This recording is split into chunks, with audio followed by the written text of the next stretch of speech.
Warning: this episode contains some strong language. Listener discretion is advised. Additionally, this episode contains some sexually explicit material during the reading. If you would like to skip that, you can skip forward to timestamp 12 minutes and 40 seconds in order to avoid that material.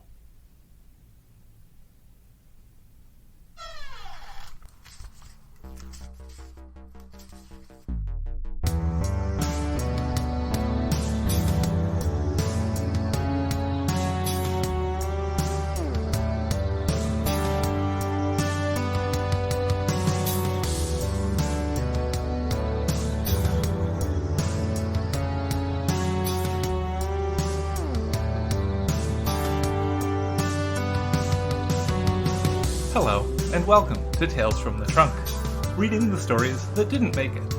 I'm Hillary B. Bisniaks. Listeners, I am beyond thrilled to welcome the author of The Unbroken, C.L. Clark. Cherea, welcome to the show. Thank you so much. I'm so Absolutely. excited to be here. Yeah, no, I'm super happy to have you here. Our mutual friend Héctor Gonzalez, I know you haven't heard our time is fake. October is the month. The episode from October that Héctor was on, but they would very much like to cook you a meal at some point because they absolutely adored The Unbroken. I would love to eat that meal. Yeah. I mean, we've seen Héctor's cooking. We want that food. Yes. And we're going to talk more about The Unbroken, but before that, we're going to be getting into an excerpt of a trunked novel, Bitch of Maradon. Is there anything we need to know before we get in? I don't know. Probably yes, but I can't even, I don't even know what, it was a million years ago, it feels like. I think I wrote this in 2009. Yeah, and that was a million years ago. Yeah, like you said, time is fake, and there's definitely a wormhole in there somewhere that just sucked right out of the middle of that. It feels like a really long time ago, and I do want to say that I love talking about people's dead stories. I just adore it, so that's why I'm excited to be here. And now that I'm looking back on my own dead story, I'm excited to see what we will discover talking about it and even comparing it to The Unbroken and what survived and what didn't and stuff. All right. Well, I'm ready to get into it when you are. Okay. The Bitch of Maradon, Chapter 1. Rodneil, Crown Princess of Maradon, sat at the right hand of her father and waited for him to call her birthday banquet to order. So did all the other nobles at the great table, there to bow and scrape and curry favor with the heir apparent to the cushy throne of Maradon. The table groaned under its heavy burden of steaming hams and soups, spices making Rodneil's mouth water. The third person to her right across the table, the Duke Postrin of Verum, his belly keeping him from sitting all the way up to the table, eyed the roast duck in front of him greedily, his eyes impatiently flicking to the king. Everyone waited on his benediction in the name of the father for his daughter's 22nd birthday. Father, Rodneil prodded him gently under the table while whispering out of the corner of her mouth.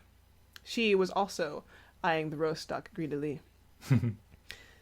He startled and huffed, his breath rattled in his chest. The benediction, father. He blinked his rheumy eyes around the table at the dukes and their wives, the lesser nobles, all waiting for him. Well, what are you waiting for? He chuckled weakly, but he hadn't been his normal boisterous self for months. With the father's blessing, celebrate my daughter's aging. Father knows I'm tired of celebrating mine. Most of the nobles tittered appreciatively and attacked their food with dainty knives and forks. Verum's cheeks were full as he laughed and waved his utensils around. Minstrel, Duchess of Maravel, sat next to him. She spent most of her time moving her food from one side of her plate to the other, a permanent scowl on her face, and she flinched each time a piece of food flew from her neighbor's mouth. In front of Rodneil was Tormrun, Duke of Valen, his golden blonde braid almost long enough to rival Rodneil's. His charm usually rolled off of his tongue in waves, but he was very absorbed with the chicken leg on his plate, picking at it with his soft fingers. Rodneil had never seen him once in the practice yards. His palms were as smooth as Adnil's thighs. Adnil sat at the far end of the table with the other sons and daughters of the dukes and duchesses. Rodneil caught her eye, and Adnil smiled slowly and winked. Rodneil muffled a groan, then sighed. Judging by the speed with which everyone but Verum ate, it would be some time until she was back in Adnil's arms for the night. King Rodnan had been served a bowl of thin broth, but he hadn't touched it. "Father, would you like me to send for a servant to help you eat?" she asked under her breath. It would not be the first time someone had helped him eat, but it would be the first time it had happened in public. "Rodian, stop your worrying." The use of her intimate name and the squeeze on her leg were reassuring. "I'm just not hungry right now. I'll send for food later." Even as he spoke to her, he nodded and smiled at the men at the table. He spoke very little, though. "Princess," Valen smiled respectfully, and bowed his head when he had her attention. "Oh, Princess Rodneil, do speak with us. Minstrel and I were just having a slight argument about the Fae." "What do I care of the Fae?" The Fae were not important to the rule of the nation, and they seldom came into Greater Maradon. Their kind weren't always looked kindly on by the citizens. "Precisely. I've been speaking with the High Vizier, and he and I are agreed that it is in Maradon's best interest to start clearing some of the forest at the southern borders of Valen. We wouldn't clear them all out, of course, but surely the Fae do not need all of that land." "Valen, you're being greedy." Maravel's frown deepened. She looked like she was trying very hard to ignore Verum's loud slurps and belches. "The Fae have lived there for ages without disruption. The first king of Maradon and the lords of the Fae agreed it so." "Ah, but it's only old men that remember that." Valen eyed Maravel unsubtly. "And you." Rodneil noticed branching wrinkles spreading from the corners of the Duchess's eyes. When had those gotten there? The Duchess had been in power in Maravel as long as Rodneil could remember. She had been left in control on the death of her husband, left with her son Amron as her heir, and her daughter Adnil. Rodneil smiled in anticipation, and then frowned in impatience. "Come now, Maravel." Rodneil patted the air between her and the Duchess. "I'm sure Valen has some validity in his claim. It is an ancient writ. It was more for when there were more of them. I hear that they are a dying breed. I'm sure they don't need all the forest anymore. They won't miss a few acres, I'm sure." One of Maravel's dark eyebrows rose sharply, and she smiled. "Of course, Highness. I'm sure you are right." And then I'm going to skip down just a little bit.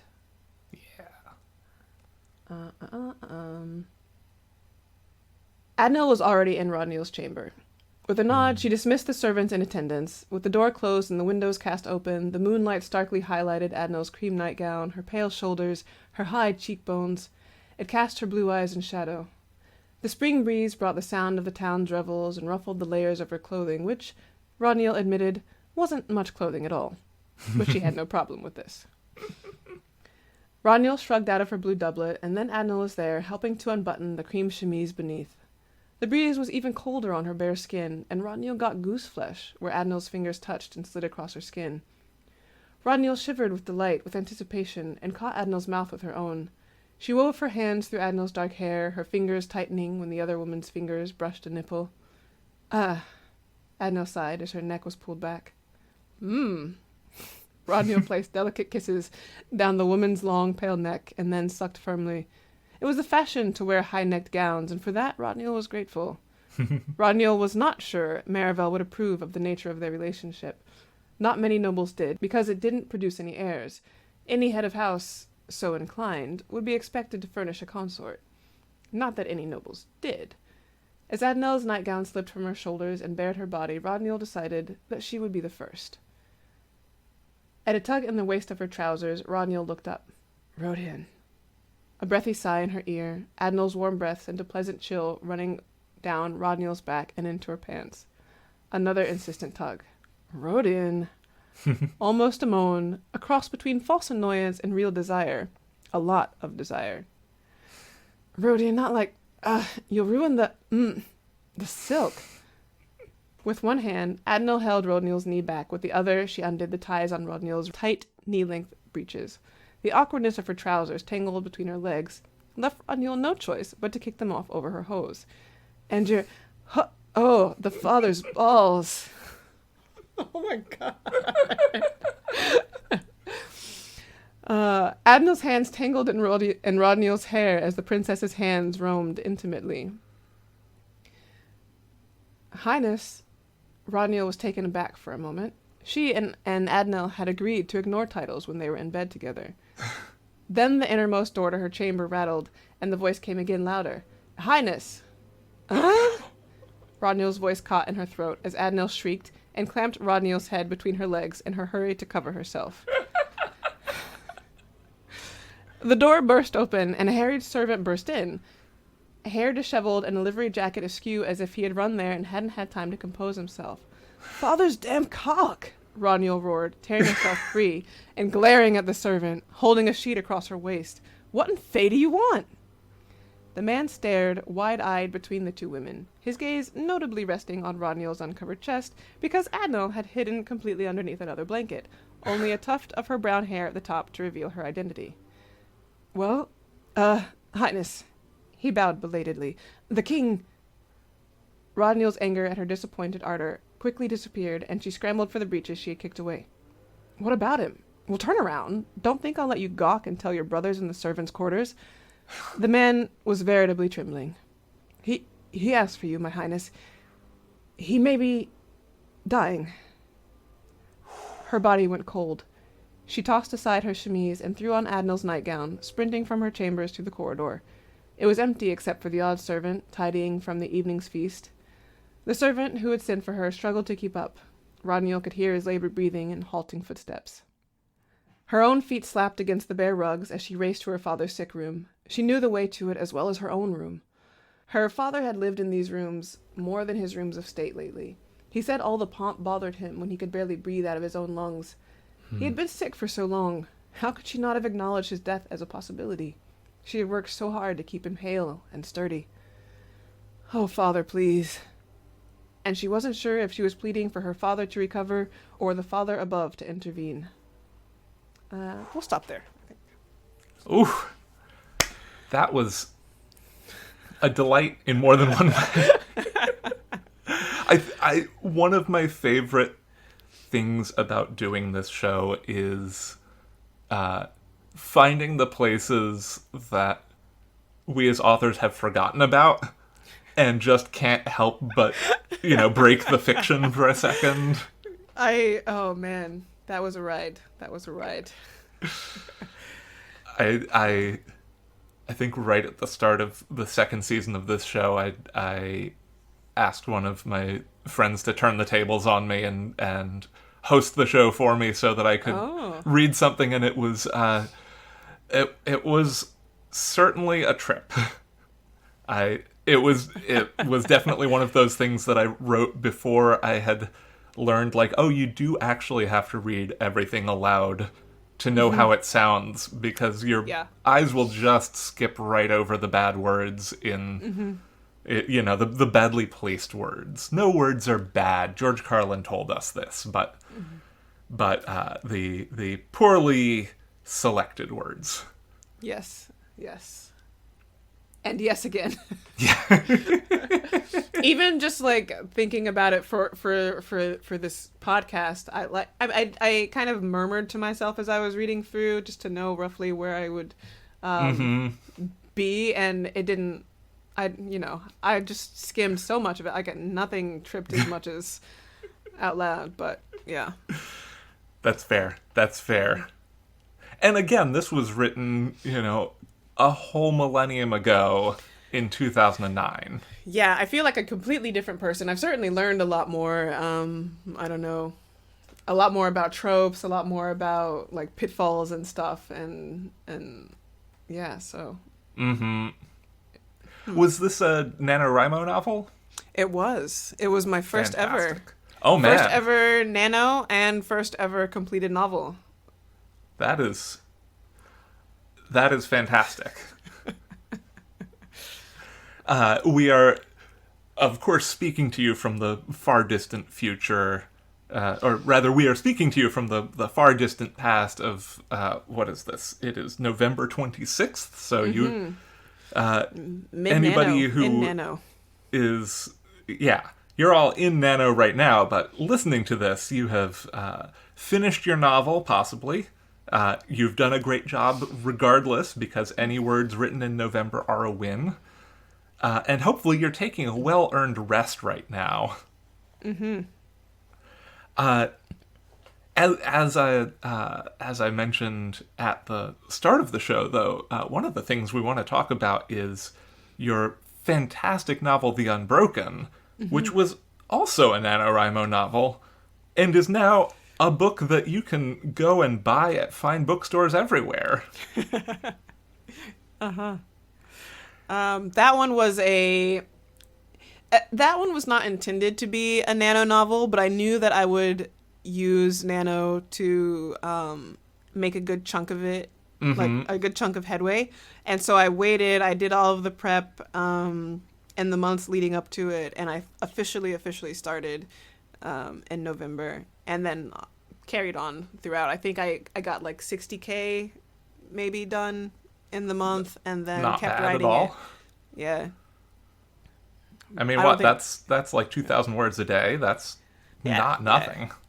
Yeah. I was very pleased with it. I don't remember where I, like, what was happening, because The Unbroken then and The Unbroken now is very, very different, of course. So I don't even know what was happening then. If I don't think I put the end even on the book. I think I was just literally halfway and kept going.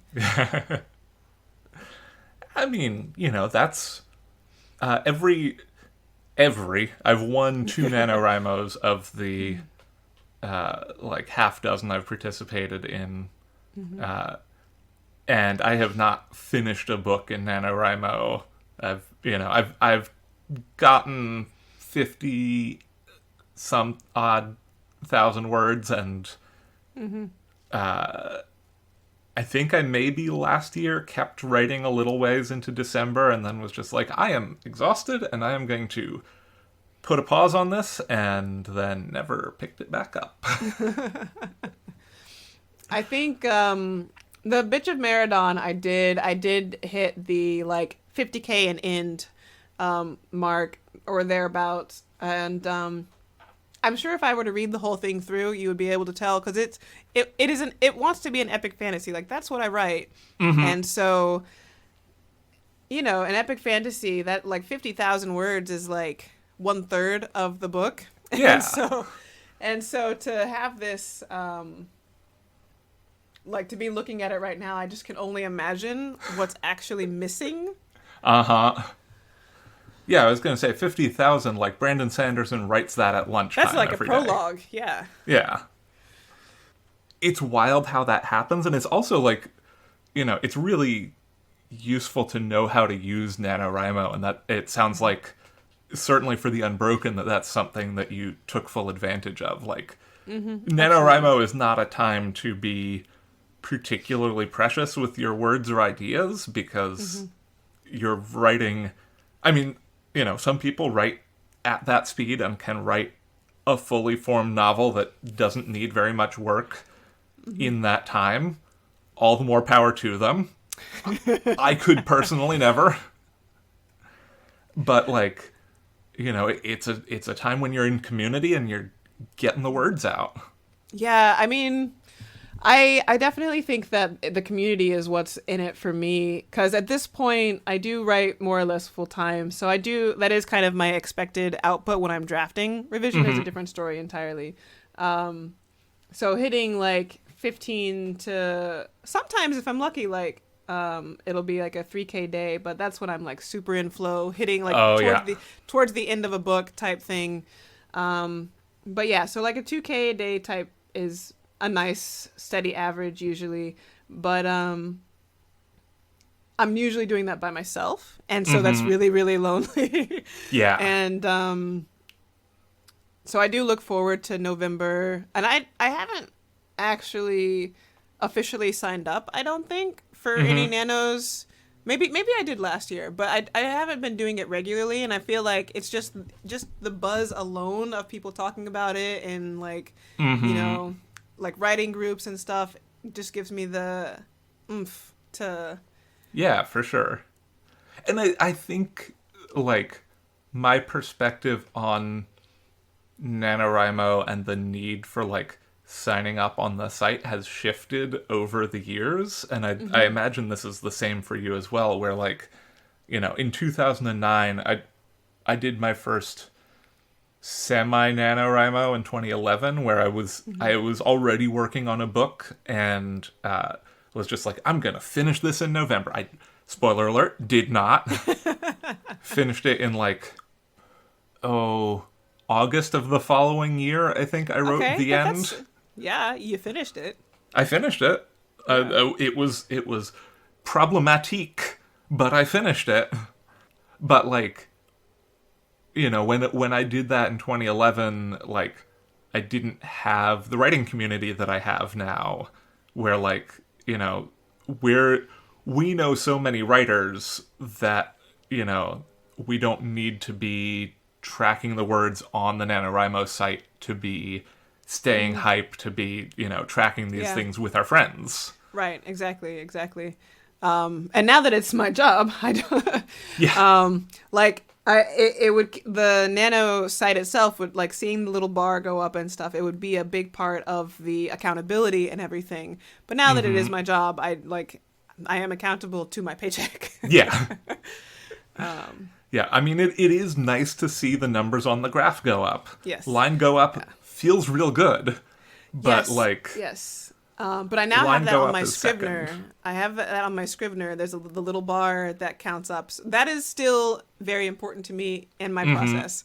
And I need a bar somewhere to show me that I'm going. Yeah. But. Yeah, no, I have... I have a lot of reasons why I didn't really do Nano this year, like autistic burnout, for one. Just, as an example. But I definitely, like, last year and the year before, having my own graph in addition to the in addition to the one on NaNoWriMo was definitely, like, it's not just line go up, it's also, like, colors change, and, Yeah. So we danced around this a little bit before. The Unbroken, as it was written in NaNoWriMo, pretty different book than The Unbroken, the best-selling novel you can go and buy right now. Can you talk us a little bit through kind of the process? There's like the high-level process that is the same for everybody of like, it gets acquired, it goes through edits, it becomes a book, but like the low level is, different for every person and has its own things in it. And I'm wondering if there are any like standout bits of that for you.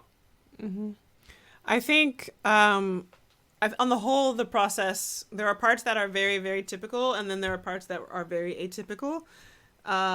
So like, all right, so we'll start from the beginning. So I started the book in Nano, and I also don't think I finished it until the next year's August. Fantastic. It's a great. That's about the right time, I guess. A nice full year, and it was actually right before I went to grad school for creative writing. I went to go get my MFA, and then I tried to work on it in the process. But MFAs and workshops are usually better suited to short stories, just because it's hard to workshop a novel. But my instructors and my classmates were really good at just going with the flow, and sometimes I would submit novel chapters, sometimes I would submit short stories completely unrelated, but anyway, regardless, I did use the novel for my thesis, and I think at that point, it's a 3-year long program. I had written the book maybe 2-ish more times, so a total of 3 drafts. Yeah. And then I started querying it. and by started querying it, I mean like sent out my first forays in 2017, which would have been the year I graduated from the program. So that spring, as I was finishing thesis and stuff, I started like doing the queries, and my query must have been banging because I got hits all the time for the query. And I was like, yeah, I'm going to get an agent. It's going to be the best thing ever. I'm amazing. And they were like requesting the partial, requesting the full. And then I waited. And then I waited. And then I waited. And then the rejections started coming in. And they were so consistent with like very little feedback. I got a couple R&Rs though. And so I was like, okay, well, clearly let me rewrite the book again. And so I turned in one R&R and revise and resubmit for those who don't know. And so the agent rejected that R&R. And then right after that, I sent out that same to some new query full requests. And then an agent R&R'd the one that the other agent had just rejected. And I was like, okay, fine.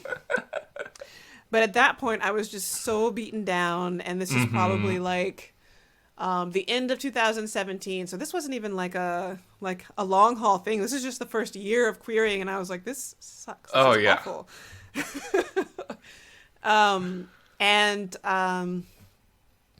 Luckily, I had some friends in my corner who were like, no, you really do have something worth keeping at. Because I was like, look, what if I just, blow this agent off and start a new novel and just do that? And they're like, no, just do it. Just keep doing it. I'll even read it again, because these are excellent friends who had already read a draft of it. And they were like, I will read it again if you the kind of friends you need. This is literally the best kind. And so I stuck with it. But this time I was like, I'd been kind of thinking, this is a cool idea. I'll put it in when I get the agent, when I rewrite it and stuff. And I was like, this time, everything that I ever have even thought goes in now. Like, when I'm going to retire this story after the next round of submissions to agents, and I want to make sure that I have done everything I could have to possibly own this story. And so I did. And I think so if that we start the clock again at like 2018, I worked on it until like an entire extra year. So hit us at spring 2019. And yeah, that was a long slog. And it wasn't continuous work, because I did get depressed and just like throw it away. And I was trying to find a job, and I was like, I'm never going to be a writer, so maybe I should retrain as this thing instead, and all sorts of like hot messery. And yeah, luckily my partner at the time, well, still now, but at the time she was like, no, just do it. Like, yeah, sure, do job stuff if you want, but don't stop this part also. And so you guys can see the trend. I had like a really great personal support team. And so I finally finished. And I had also, at this time, I've been working my way into just the SFF community more. I'd been working as an editor for Podcastle at the time. I just knew more people in the industry. I'd been submitting short stories. A couple had been bought at this point. And so, I had a presence online, and even knew some editors. Like, they would like a story link I tweet about every now and then. I was like, oh my God, we're in love. Which, what a boost to get that. Yeah, it was really cool. And I'd done some pitch contests, which is how I'd submitted to some agents, and none of them they hadn't panned out. But it had gotten enough that people like, editors would see the post and they'd be like, oh, well, whenever you get an agent, let us know. And I was like, all right, fine. Just, where's the agent? Yep. And so I tweeted about finishing the novel. Mm-hmm. And I was very elated. I used the traditional Frodo into the fire. It is done. And a classic of the genre. yeah, right? Very important. And so then one of the editors, who apparently just like was aware of me in the sphere, was like, "Hey, congratulations. Let's stay in touch. Tell me about this novel. Maybe I can see like a little like bit about it." And then I knew that I was going to submit queries and stuff, and so I was able to leverage that interest and be like, "Hey, agents, by the way, this editor is interested, and you know, we have someone to submit it to." And so that made them a lot more responsive. But there was one agent in particular who I had queried before. She found me in a div pit contest. I guess I should actually like DV pit. I don't know if everybody says div pit like I do in my head. I say div pit in my head as well. Okay, yeah. I am one of those people. So this agent found me then, but she's based in California, and so that year she was like, "You know what? This is a great partial, but my whole city's on fire, so I can't do anything with this right now. Like literally on fire. If you don't have an agent later, reach out to me again when I'm open to queries again." And it just so happened that in 2019 she was open again. And so there were a couple agents who offered, and she offered as well, and she's the one I ended up going with. And we submitted to the agent, who was like, "Hello." And so she bought the book, and so I'm now at Orbit. And that's the long, typical but untypical life of the Unbroken. We love to see it, and it like that highlights just so much of like, you know, I think the biggest thing is it highlights like eyes on the page, eyes on your own page, like that is, like you said, it's a typical untypical thing. It's the sort of story that I've heard before from, you know, other guests on this show, other writing friends in general. It's not something you should expect, but it's something that's just like well within the realm of possibility, you know.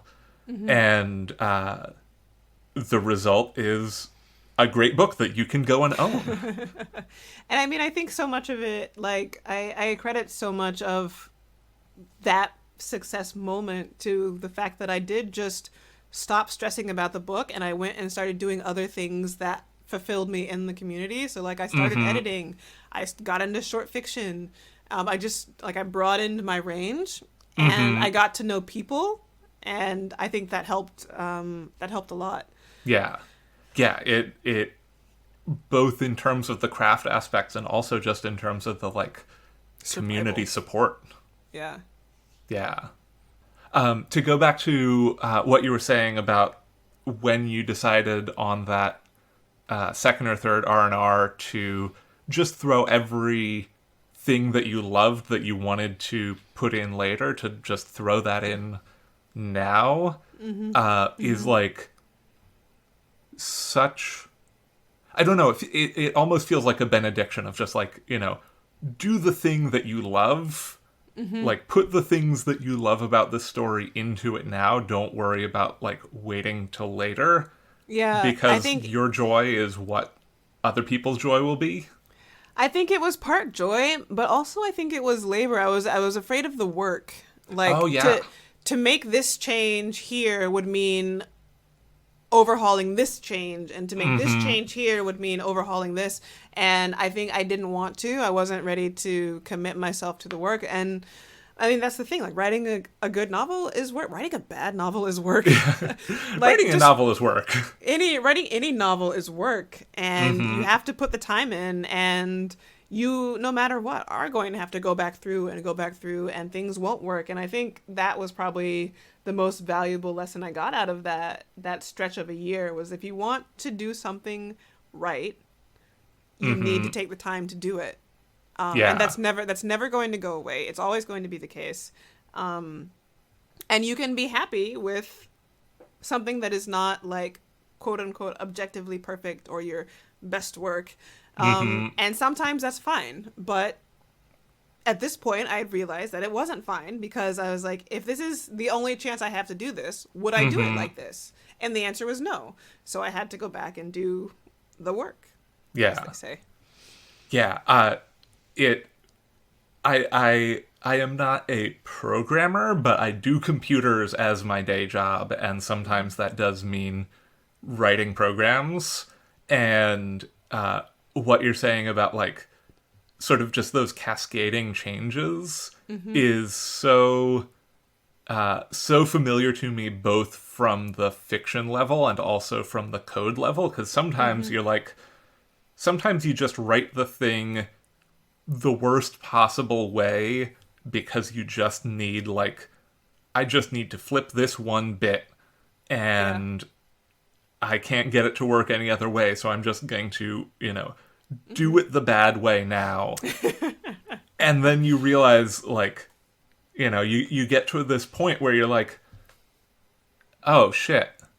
The bad way has... The bad way is holding me back now. Yeah. And, like, okay, I have to do it the right way, but that's going to, touch 8 million things, and in the process of touching, like, oh, this function and this function and this function, like, you're going to have to rewrite those as well, and then, like, find the optimizations eventually. But, like, that's what you got to do to get the thing working, whether it is a short story or a novel or a web app or anything else. Like, there comes a point where you have to do the work, and, like, being able to recognize that is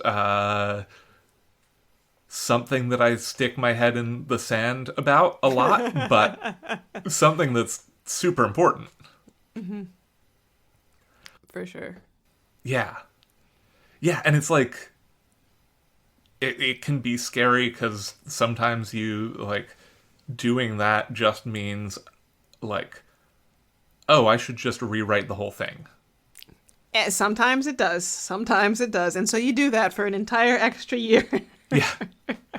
But, like, the end result is great. Like, I talked to Sarah Gailey earlier this year about their newest novel, Just Like Home, and they were like, yeah, I rewrote this book 3 times because, like, basically top to bottom from scratch, because it just wasn't working. Yeah. Those previous times. And, like, every time you rewrite it, like, for them, like, they realize, like, oh, this thing is working better, but this thing is still... It's now broken or never quite fixed, and yeah.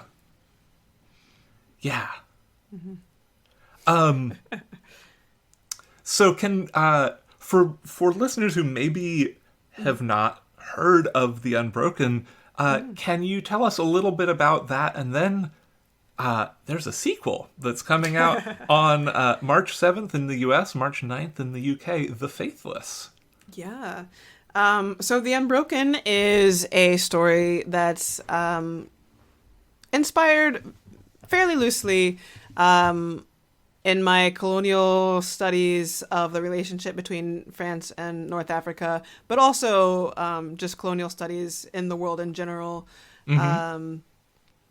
And so the story is about Terrain, who is a conscripted soldier who was taken from her homeland as a child and raised within the Empire to fight as a soldier for the Empire.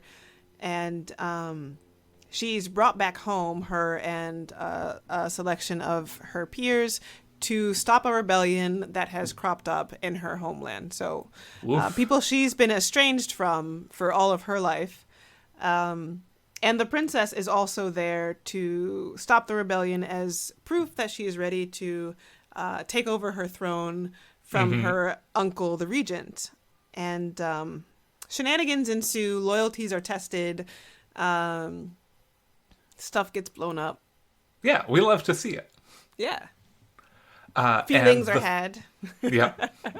And The Faithless is following up on that. Yes. Are we going to be seeing the same characters in The Faithless?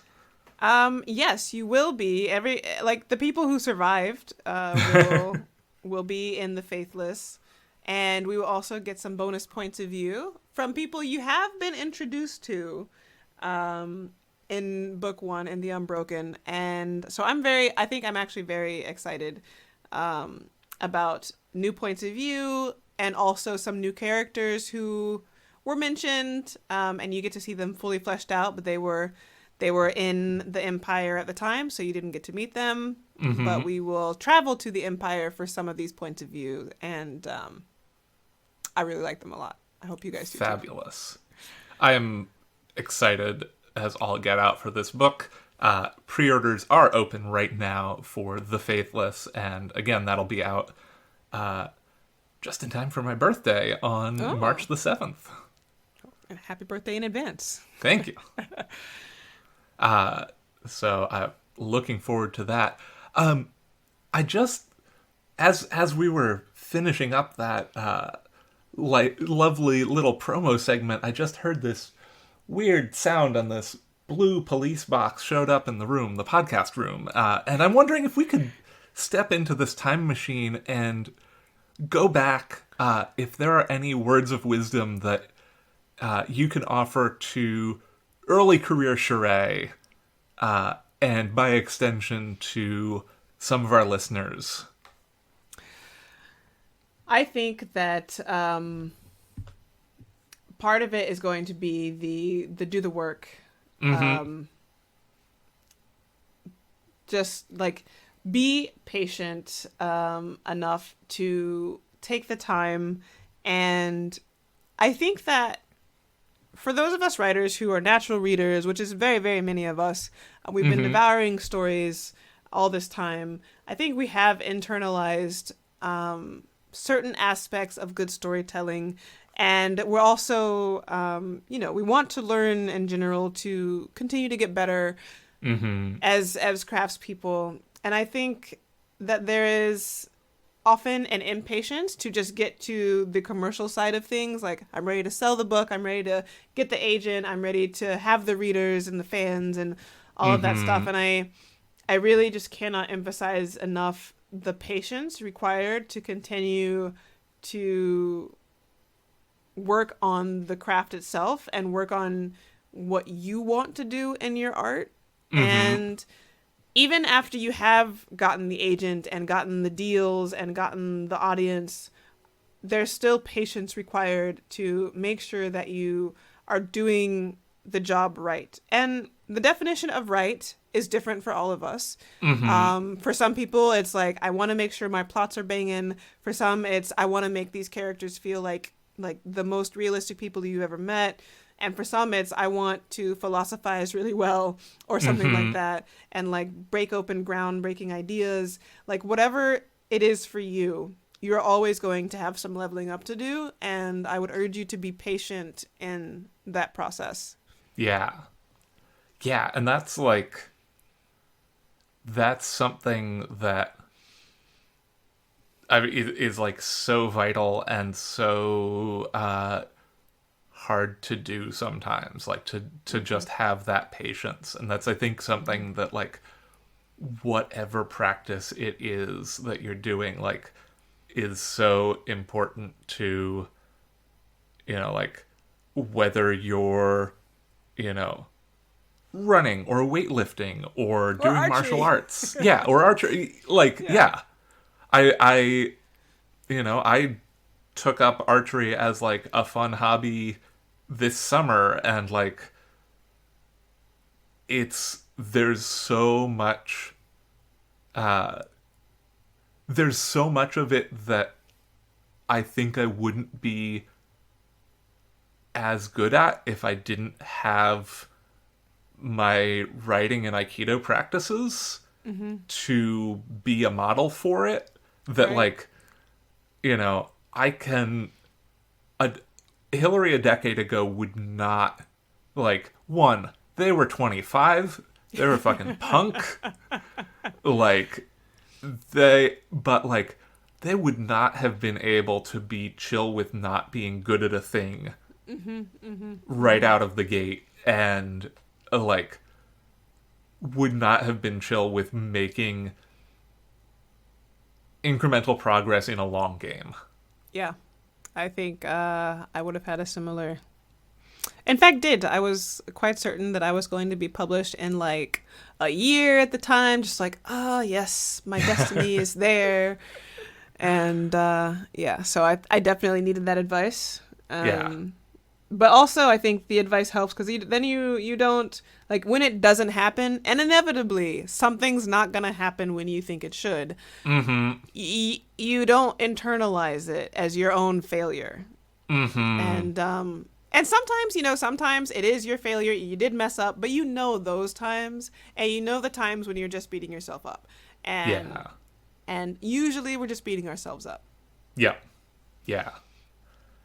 Oh gosh, you're saying that just reminded me of even earlier, 20-year-old me going off to college and like convinced that I think I started submitting fiction when I was 18, like fresh out of high school, wrote a story for a friend for their birthday, and then was like, hey, wait a minute, this thing's actually got some legs. I'm gonna sell this.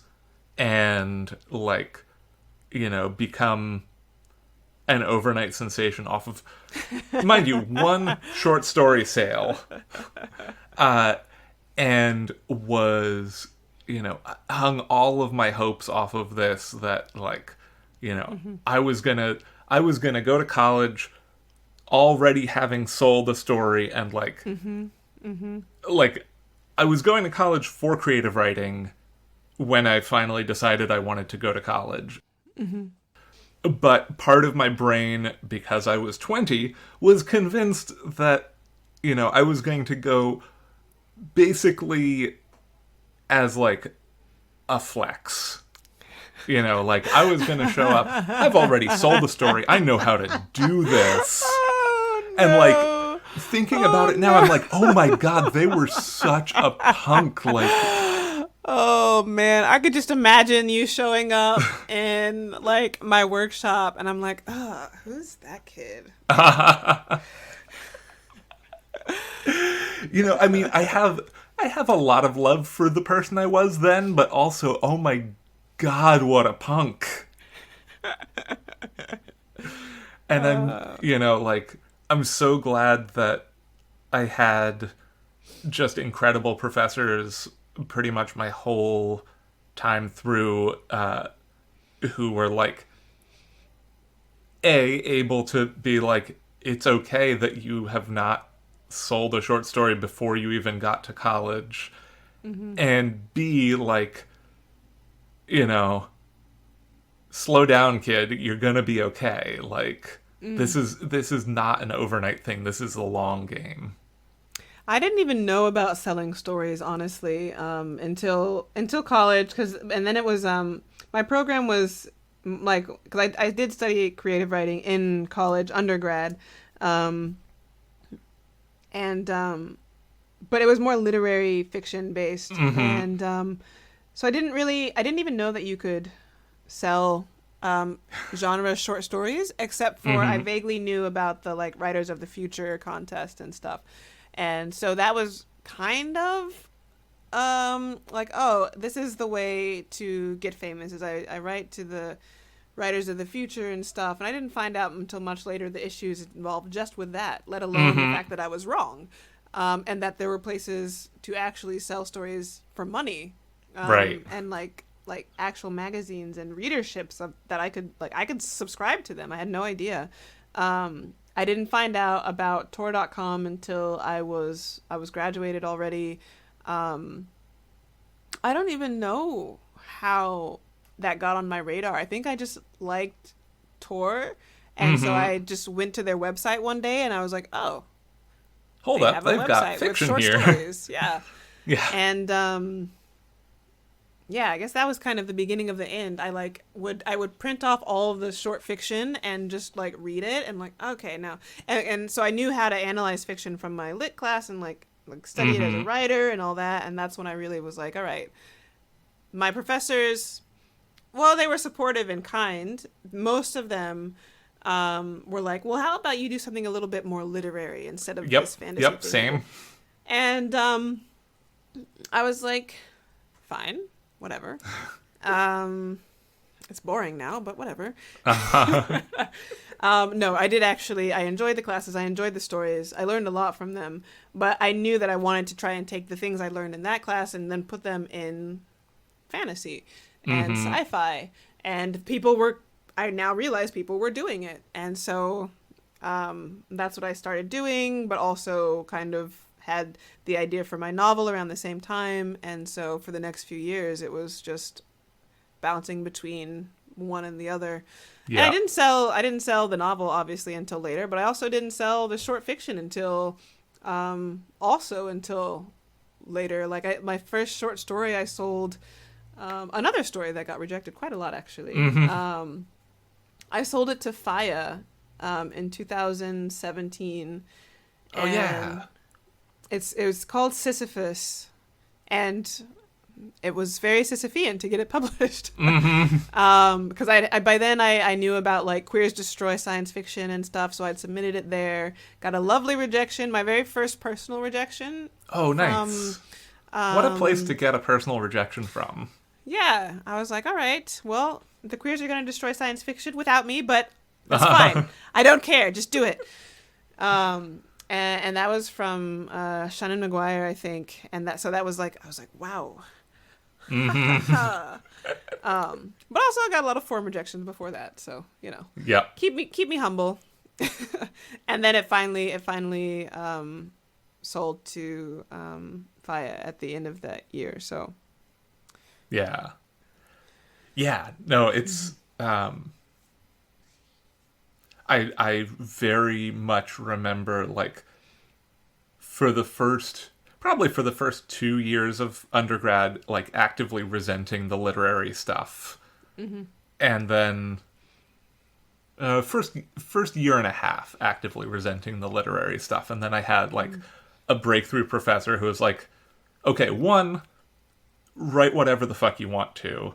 And two, like, we're going to do stuff where you actually connect to, the professor in question, Lockie Hunter, like, was just an adjunct professor, working writer, working journalist.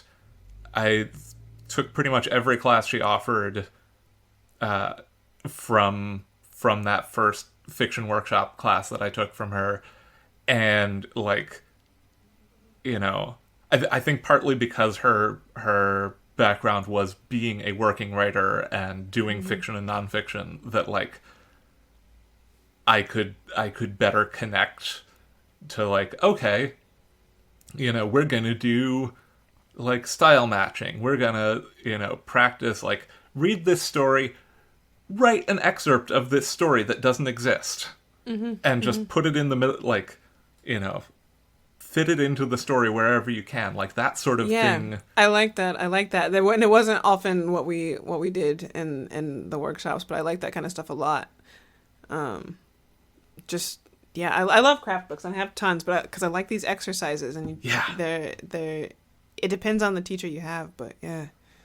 And like, but like your point of patience, like I did not have the patience for craft. Like I only started actually like actively reading my craft books in the last 2 years, and like I own a ton of craft books. I have Steering the Craft. I have Wonder Book. Oh, that's my favorite. Both of those actually are my favorites. Yeah, but Steering the Craft, I just do those over and over again. Ursula Le Guin is just like, just what a real one. And like, yeah.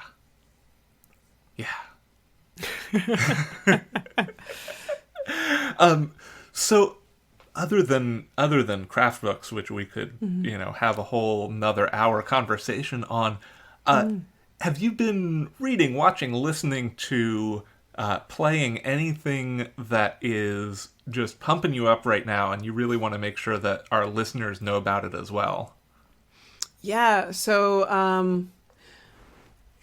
mean, I am reading a lot of good things. But one of the things that I would actually like to sort of get people jazzed up about, because I'm finishing The Expanse, but James S.A. Corey does not need me to shill that. But I'm actually reading The God Killer right now by Hannah Kaner, and it's just so good. I'm the pitch for the actual story. It doesn't come out until like a couple weeks of January, mid-January, and it's about this girl whose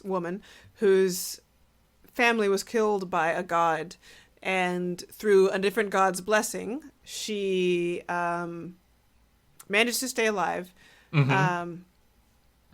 And now she is essentially a mercenary who kills gods instead, and has to like destroy their shrines and stuff to prevent them from like rebirthing, I guess, because the gods are never quite dead. As long as someone can remember them and start worshiping them again, they'll come back.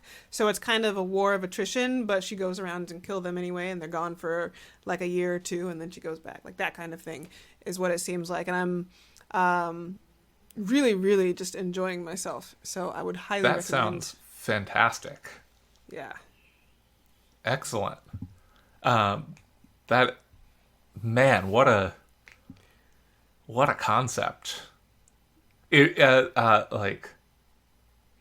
It also makes me want to reread Terry Pratchett's Small Gods, because I haven't read that in like a grip, and I love that book. I haven't read it, and so this makes me want to read it. So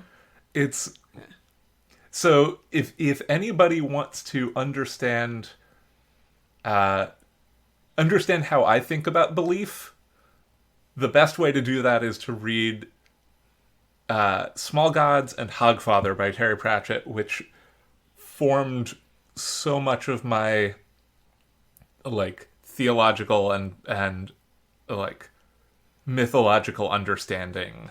I think they're probably two of the best books on belief that there are, and they're very I mean, all the Discworld books are great, but like those are very good companions, despite having almost none of the same characters, except I'm sure Death shows up in Small Gods as well. So strong recommend there. Anybody who knows me and wants to get into Pratchett, just tell me what things you're interested in, and I will recommend a Pratchett book to you. I'm always here to get people on the Pratchett train. I've got a couple folks have recommended me. I haven't read any Pratchett before, so I will. It's on my list, but I will add Small Gods to this like starter list for me. And I think that Small Gods will go along very well with God Killer. Cool. Obviously a different tone, but yes, thematically. Yes. Yeah.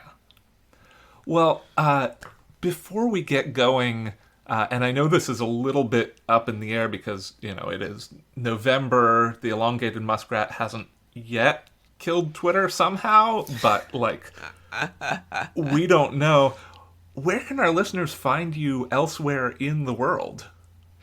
Well, I will drop the Twitter because that is my most active place for now. And so it is at C_L_CLARK.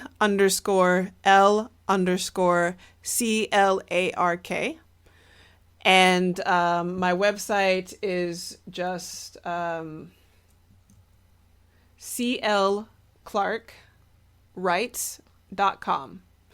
So Fabulous. Yeah. Links to both of those will be in the show notes, and as well as your Insta handle, which is also CL Clark Writes. Yes, I forget about Instagram because I have it and I'm even on it vaguely. I just I don't really know how to use it properly, so I just flash some muscles every now and then. I mean, honestly, like queer muscle babes, what more do you need? Yeah, that's, you know. Yeah. I mean, there are other things you need, like but not really, skeletons and swords. Okay, queer muscle babes and swords and skeleton. I mean that's the basics. Like Yeah.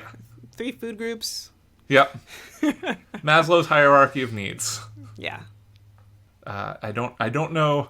I guess queer muscle babes would be the base needs, and then skeletons is like, once you've got your base needs met, and then swords are at the top, maybe.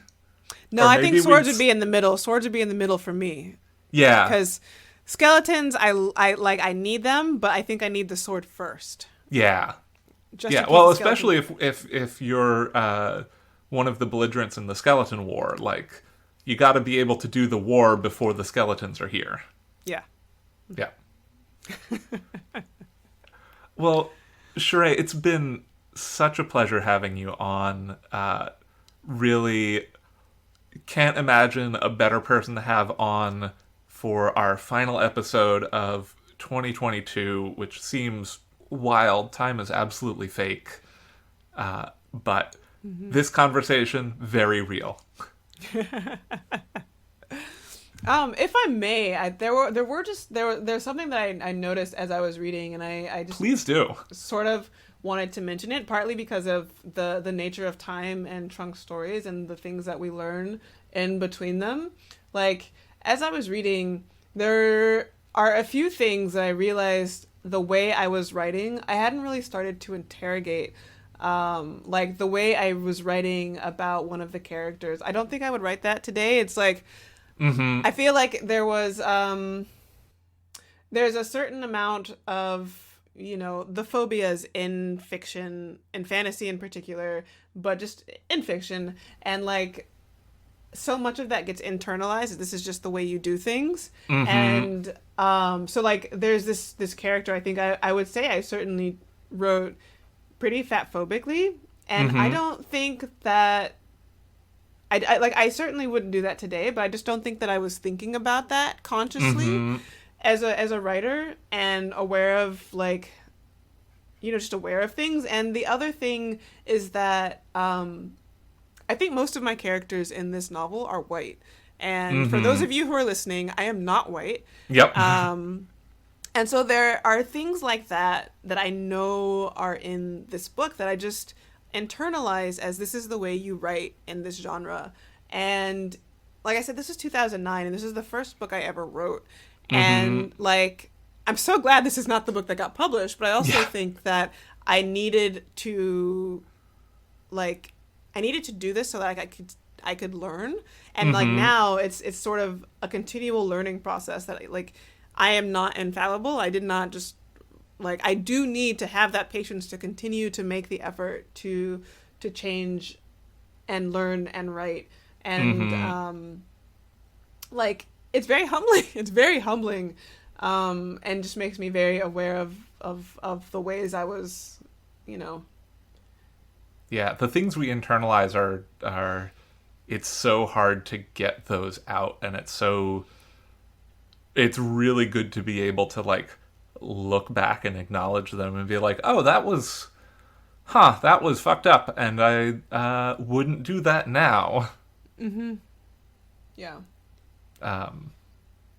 Yeah. As a bit of recommended reading, which I think you probably saw come across your timeline a month-ish back, Arcade Duncan had a just really incredible essay about the problems that science fiction has with fat people that was up on Tor.com. It was really good. It was really good. I definitely recommend it for everybody. Yeah. So link to that will be in the show notes. Robin, if you're listening or not, I told you this in DMs, but what a fucking incredible essay. Best related work for my ballot for sure. So, and I really appreciate your hanging a lantern on that one. For sure. So, yeah. Oh man, now I'm emotional. I didn't come to this podcast to have emotions. Came to this podcast to bullshit about things we put in the trunk. Well, it is in the trunk, but for a good reason. Yeah. Well, thank you again so much for bringing that, for interrogating it, for the words of wisdom and the book rec. Because I always need more books to go on my never-ending TBR. We all do. We all do. Listeners, stick around next month when my guests will be Annalie Newitz and Juliet Kemp. Tales from the Trunk is mixed and produced in beautiful Oakland, California. Our theme music is Paper Wings by Lillian Boyd. You can support the show on Patreon at patreon.com/trunkcast. All patrons of the show now get a sticker and logo button, along with show outtakes and other content that can't be found anywhere else. You can find the show on Twitter and Tumblr at Trunkcast, and I tweet at HBBisnieks, and tumble there too. If you like the show, consider taking a moment to rate and review us on your preferred podcast platform. And remember, don't self-reject.